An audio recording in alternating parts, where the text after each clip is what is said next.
Today at Lorenzo's Fast Flow, Lorenzo repairs a starter bolt hole on a 396 Big Block Chevy engine. Later, he stretches the main caps and hones the cylinders.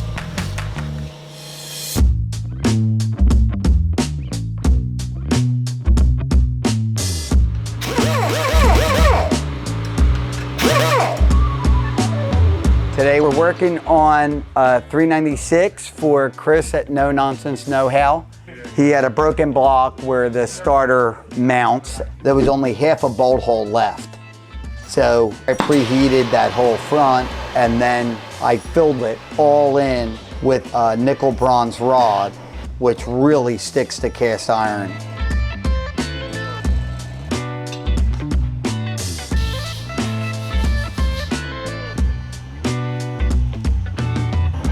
When you heat metal, it expands. If you go to weld it without preheating, you have hot metal, which is expanded, cold metal, which is shrunk. And if this expanded metal cools too fast, it'll crack. That's why you try to get that whole area up between 500 and 800 degrees, because you have to get up to about 12 to 1500 degrees to braze it.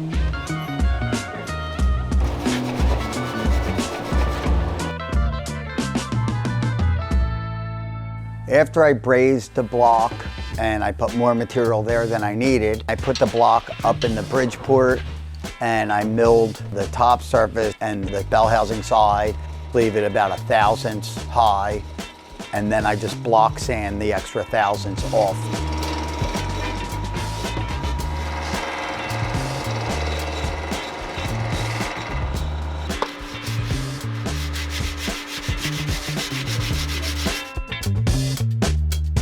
Then I drilled it for an insert so it would be stronger. I re-centered off of the part of the hole that was left. This is a straight 3/8 hole up here. The threads don't start until you're about 3/8 of an inch in. So I centered off of the part of the hole that was there. Then I countersunk it with a 3/8 end mill. And then I drilled it straight through to the drill size for 3/8/16. After I drilled it, I saw some of the threads weren't in it. So I went ahead and drilled it for a time cert, which made it much stronger. But when I drilled it for the time cert and tapped it for the time cert, you lose the 3/8 pilot hole. And the 3/8 pilot hole is very important because the starter bolt goes through and then has a 3/8 shank to pilot it. So what I did was I machined that and made a bushing and pressed it in so I could shrink the inside diameter down again so it had a good pilot hole.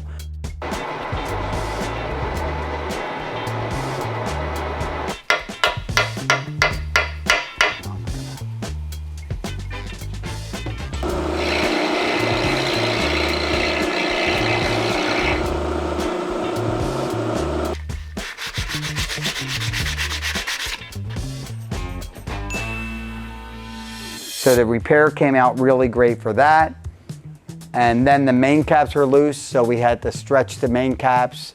What I do is I use a set of 8-inch veneers and I measure one of the main caps that are tight in the bore, and I take that cap that hasn't been shrunk and I make sure it's tight in the other registers. That measurement is what I want to end up with the caps that were shrunk. So I take the caps, I always glass bead them first. That way when I heat them up, they don't start smoking and smell the whole shop out.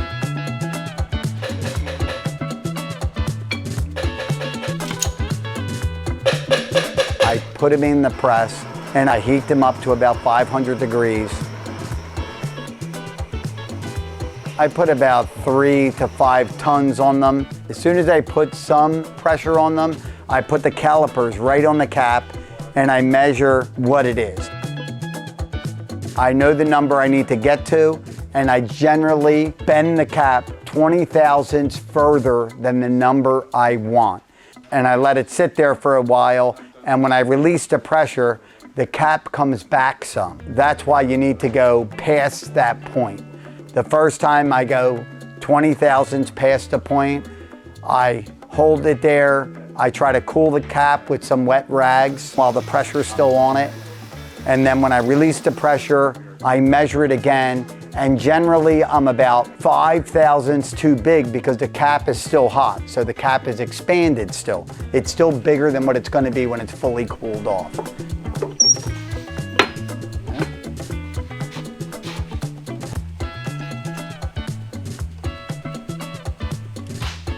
Then when it fully cools off, it usually shrinks the additional 5 and gives me the right size. If it ends up shrinking too small again, I end up doing the same process again, and I'll gain a little bit each time.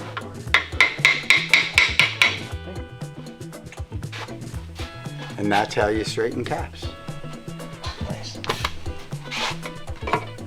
There you go. Cap straightening 101. After we got all that done, it was time to see if we could fix the bores, keeping it the same size, because it was already bored 30 over to 4.125. Lucky for us, whoever bored and honed it last time had them about 1/1000 to 2 thousandths small. So we were able to take the taper out of the bores and make them the right size, and it took all the wear marks out of the bore.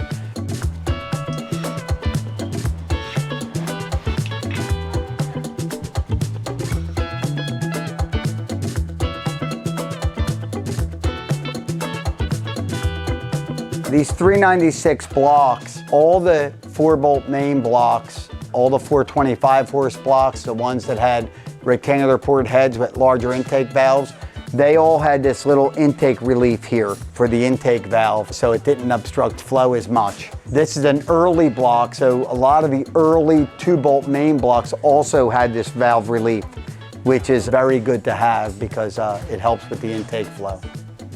That's it for now. We'll see what we can come up with next.